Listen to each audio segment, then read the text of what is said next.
Hola oyentes, hoy tenemos el gusto de tener en la línea telefónica, pero aquí en España, a la cantante argentina Eleonora Noga Alberti. ¿Qué tal, Eleonora?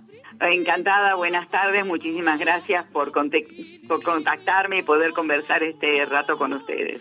Pues sí, es evidente que teníamos la necesidad de contactar con usted porque usted lleva muchos años ya imbuida en lo que es el repertorio de la música sefardí. Yo creo que en la Argentina ha sido una de las precursoras de este género, ¿no?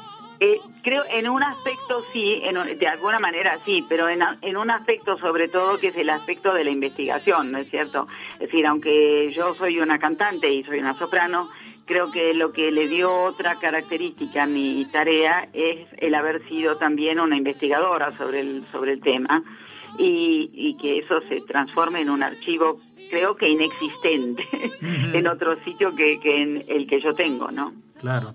Y ¿cómo surge este interés por este repertorio? Porque usted no es de familia judía, ¿no?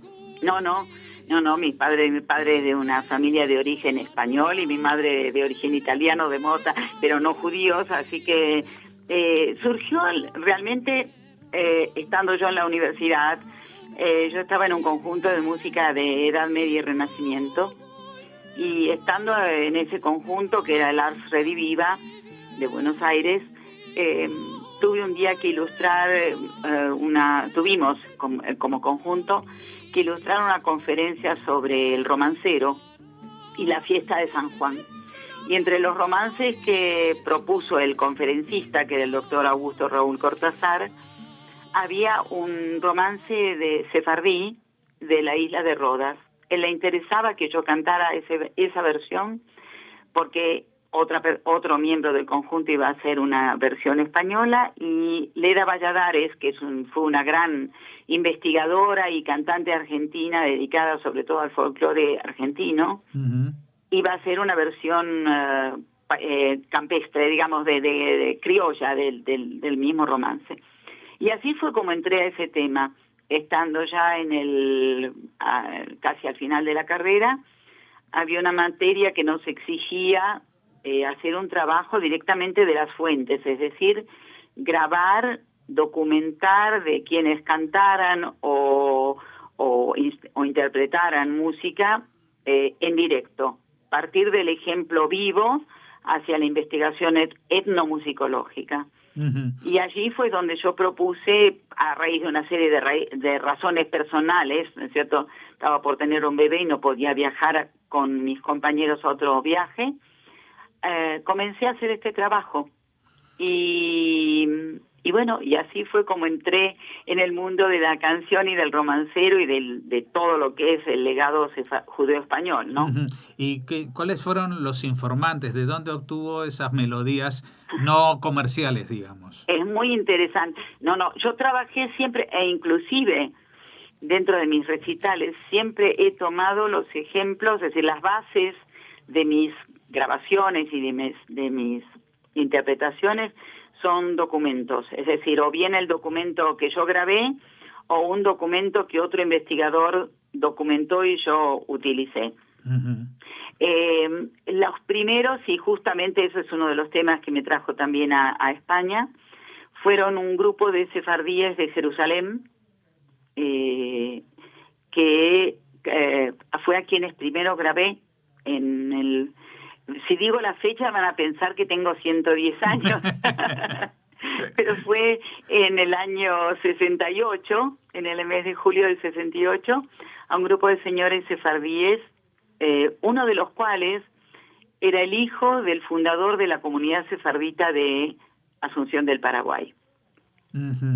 Le grabé a estos señores una serie de romances, de canticas, en una hermosísima sesión de grabación, y de allí en más ya se armó una especie de red.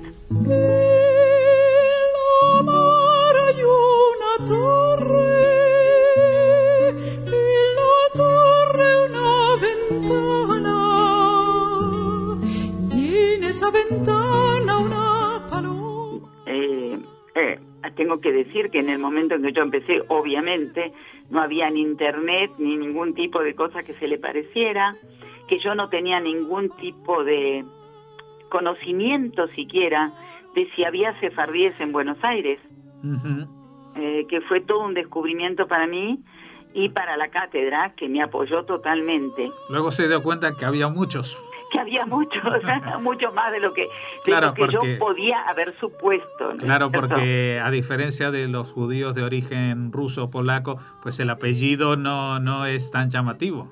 Claro, no, yo no sabía por dónde buscarlos. Y mi primer, mi primer sistema de internet fue la guía telefónica, donde yo empecé a buscar templos o comunidades sefardíes, y así fue como di con ese primer grupo. Pero además con un agregado que llamaba a los templos y a todas partes, para que se entienda mi ignorancia en ese momento, el día sábado por la mañana, que no había nadie, sí. O donde me atendía me decía, pero llame otro día, ¿no? Como diciendo, señora, usted está total señorita todavía. No, señora, ya era señora.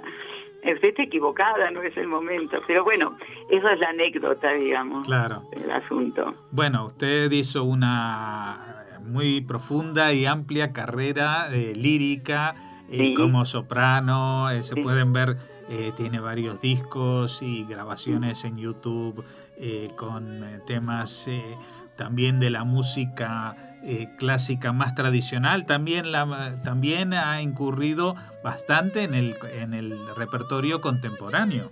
Sí, yo canté tanto que el año pasado estrené también una obra, un compositor, y ahora cuando vuelvo a Buenos Aires estoy trabajando con un compositor, otra obra también que ya estrené de él hace tiempo, pero que él quiere rever y volver a hacer, pero que tiene que ver con la música contemporánea. De hecho, yo he trabajado muchísimo con Gerardo Gandini, un compositor argentino muy reconocido, no tan conocido en el extranjero, con el cual trabajé muchos años haciendo música contemporánea y estrenando obras sumamente difíciles, porque la música contemporánea no es sencilla de abordar, pero tuve la suerte enorme de que ese hacer música contemporánea me llevara al Carnegie Hall, cosa que no es sencilla.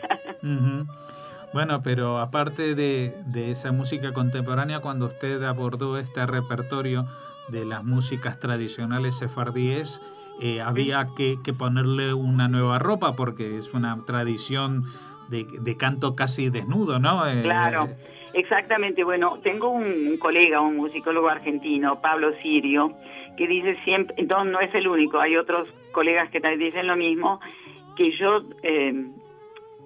tuve la capacidad de ser como bicultural, porque tuve que adaptarme a interpretar músicas que están en modos y en escalas y en maneras de interpretación que son muy diferentes de la música occidental. Es decir, que tienen detalles que para que el que es músico y también el que lo escucha resultan extraños es decir, cuando uno dice, ay, eso suena a oriental, es porque en realidad está escuchando sonidos que no están dentro de lo que puede ser la música clásica de Europa, europea por lo menos, que es los modos mayor y menor o ese tipo de cosas, ¿no? Entonces, es como que ya uno de mis profesores de cátedra me lo decía siempre, y muchos otros le llama la atención ese tipo de capacidad mía de poder adaptarme a uno y otro sistema, digamos, musical. Pero bueno, eso son cosas que uno no las piensa, las hace.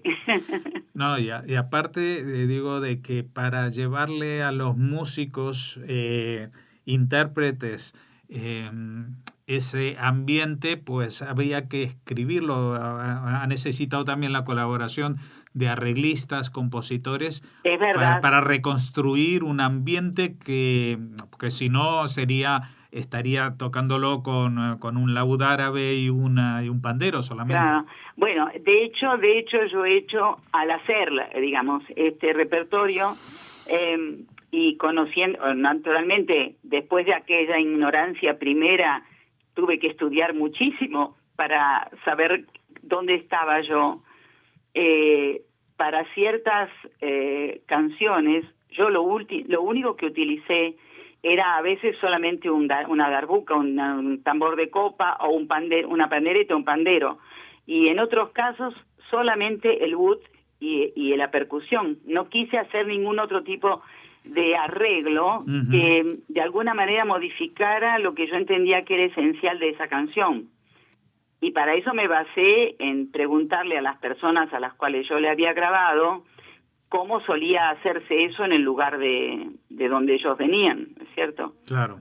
En cambio, en otras canciones un poco más populares, si se quiere, no tan tradicionales, allí ya me permití con ciertos arregladores, que también son dos, en general con los que trabajé, son dos músicos de mucha sensibilidad y que entendieron el fenómeno y se adentraron conmigo en lo que yo quería, que entendieron y hicieron arreglos que no perdían la esencia de este, para mí, maravilloso legado, ¿no? Uh-huh. Bueno, estábamos hablando de que esto lo hacía en la época, todavía no existía Internet, pero en esa época sí que existían los discos.